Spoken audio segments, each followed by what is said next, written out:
안녕하세요. 토막토막 경제 시청자 여러분 반갑습니다. 인구 보너스 효과, 오너스 효과 뭘까요? 인구 보너스 효과라는 게 뭘까요? 한 사회에서 어떤 전체 인구의 구성 비중 중에 생산 가능 인구 비중이 늘어서 어떤 노동력과 소비가 늘면서 얻을 수 있는 추가적인 경제 성장 잠재력이 늘어나는 것을 인구 보너스 효과라고 합니다. 그럼 인구 오너스 효과는 뭘까요? 오너스라는 단어 자체가 어떤 부담, 짐 이런 뜻이 있습니다. 이게 뭘 뜻하냐면 전체 인구 비중 내에서 생산 가능 인구가 줄어들어서 어떤 특별한 문제가 될 일이 없었는데도 한 사회의 어떤 잠재 성장력이라든지 어떤 인구 보너스 효과에서 얻을 수 있는 것들이 이제 반대로 작용하는 것을 인구 오너스 효과라고 그렇게 부르고 있습니다. 제가 왜 이 인구 보너스 효과와 오너스 효과를 여러분들에게 가지고 왔냐면요. 바로 우리나라의 지금 인구 감소 문제가 심각한 상황에 처해 있기 때문입니다. 여러분 아마 이런 이야기 좀 들어보셨을 거예요. 현 정부 출범 이후로 고용 인구가 많이 줄었다 이런 이야기 들어보셨을 텐데요. 사실 여기에는 고용 인력 감소의 그 배경에는 우리나라가 2018년부터인가 아마 생산 가능 인구가 줄어들고 있기 때문에 인구 오너스 효과가 작용한 측면도 있다. 그래서 이제 정부에서 고용 숫자를 보지 말고 비율을 봐달라고 이야기를 하는데요. 숫자상으로는 이 인구 오너스 효과 때문에 고용이 실제로 늘더라도 줄어드는 것처럼 보일 수밖에 없는 그런 측면이 좀 있습니다. 그러면 우리나라의 도대체 지금 인구 상황이 얼마나 심각한 걸까요? 이 인구 변화 추이를 살펴보는 데 있어서 중요한 지표 중에 하나가 합계 출산율이라는 지표가 있습니다. 합계 출산율이라는 건요, 15세에서 49세의 여성이 낳을 것으로 기대되는 평균 출생아의 숫자를 합계 출산율이라고 합니다. 이 합계 출산율 숫자가요, 통계청이 이제 2020년에 잠정 집계를 내보니까요, OECD라고 부르는 이 회원국 중에서 합계 출산율이 총 1명 미만인 나라는 우리나라가 유일합니다. 인구가 줄어드는 원인, 어디에 있을까요?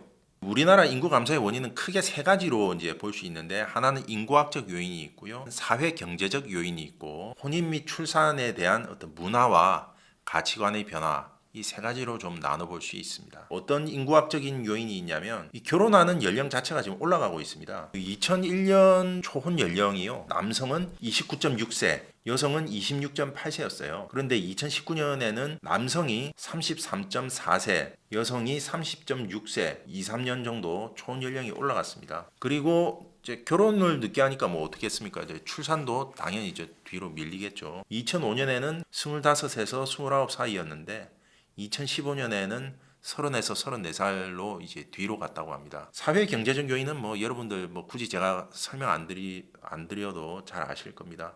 청년 고용이 이제 불안하고 주택 가격이 올라가고 결혼을 해도 보험 자리를 마련하기가 어려우면 결혼을 아무래도 미루게 되겠죠. 또 하나가 뭐냐면 여성들이 출산하고 나면 직장이 있던 여성이 다시 직장으로 복귀하는 게 사실 쉽지가 않습니다. 경력 단절 여성이 많은 것도 현실이고요. 그래서 이런 문제 때문에 좀 출산을 기피하게 되는 측면이 있다고 합니다. 이 외에도 아이에 대한 돌봄 인프라가 이제 많이 부족한 것도 좀 출산율을 낮추는 요인이라고 합니다. 2010년에는 뭐 결혼 꼭 해야지라고 생각하는 사람 비중이 64.7%였다고 해요. 그런데 2020년 기준으로는 51.2%로 한 10%포인트 이상 대폭 감소했습니다. 20대 중에서 이렇게 자녀가 필요하다고 생각하는 사람의 비중을 좀 조사를 했더니 2018년에 51.5%, 즉 뭐 20대의 절반은 아이가 있어야 된다고 생각하지만 절반은 아이가 없어도 된다고 생각하고 있는데 이 비율이 2020년에는 47.5%, 즉 아이가 없어도 된다는 사람들이 좀 더 많은 것으로 이렇게 조사가 됐다고 합니다. 인구 감소 대책은 없을까요? 이제 합계 출산율이요. 국내 인구는 2020년 5,002만 명이었다고 해요. 근데 2040년에는 4,700만 명으로 280만 명 가까이 줄어들 수 있다고 합니다. 이런 식으로 인구가 줄어들게 되면은요, 나중에 청년 한 명이 노인 한 명을 부양해야 되는 그런 상황이 벌어지는데요. 이건 한 사회가 굉장히 쇠락하게 되는 단면이라고도 이야기할 수 있습니다. 근데 제가 여기서 말씀드리고 싶은 것 중에 하나가 뭐냐면 사교육의 문제도 있습니다. 이 국회 보고서를 보니까요. 평균적으로 아이를 출산해서 고등학교 졸업까지 교육비까지 합친 양육비가 자녀 한 명당 1억 6,760만 원이 든다고 합니다. 이게 평균이지 않습니까? 그러면 상하위 가구를 비교해 보면 어떨까요? 이게 상위 10% 가구는요 2억 9,340만 원 가량을 쓴다고 합니다. 거의 한 3억을 쓴다는 거죠. 평균의 2배를 상위 10%는 쓴다. 하위 10%는 그럼 얼마 쓸까요? 4,180만 원 정도를 쓰고 있다고 합니다. 그러니까 상하위 가구 간의 이 교육비 격차가 2억 5천만 원이나 나는 거예요.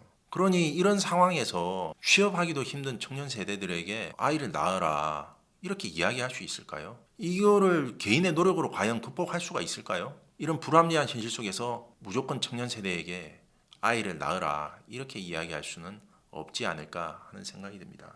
사교육비라든지 부동산 문제라든지 이런 문제들을 풀어내는 게 중요한 이유는 그래야 우리나라가 최소한 국가가 지속할 수 있는 수준의 어떤 인구 증가를 다시 회복할 수 있고 대한민국이 대한민국으로서 존재할 수 있지 않을까. 그런 차원에서 좀 사교육비와 주택 가격 문제는 반드시 좀 해결해야 되는 과제가 아닌가 하는 생각이 들었습니다. 토막토막 경제 오늘은 인구 문제를 가지고 여러분들을 찾아뵙습니다. 다음에 더 좋은 내용을 가지고 다시 찾아뵙도록 하겠습니다. 감사합니다.